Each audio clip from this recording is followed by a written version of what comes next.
Doctor आत्महत्या प्रकरणी तृप्ती देसाईंनी महिला आयोगाच्या अध्यक्षा रुपाली चाकणकर यांच्यावर टीका केलेली आहे। राज्य महिला आयोगाच्या अध्यक्षांकडून महिलेला चारित्र्याचा हनन करण्यात आले अशी टीका तृप्ती देसाईंनी केलेली आहे। तसंच चाकणकरांकडून महिलेला आरोपी करण्याचा प्रयत्न केला जात असल्याचं देसाईंनी म्हटलंय।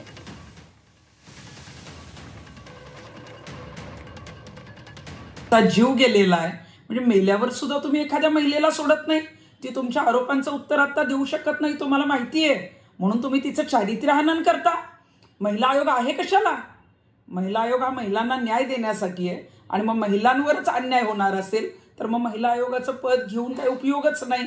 रुपालीताई हे तुम्हाला शोभत नाही। तुम्ही हे ज्या पद्धतीनं अशा पद्धतीनं त्या मुलीला आरोपी किंवा आरोपाच्या कटघऱ्यात उभं करताय, तिचं चारित्र्य हनन करताय, याचा अर्थ महिला आयोग काय काम करतोय याचं जे एक सिरियसनेस असतो तो तुमच्याकडे अजिबात नाहीये।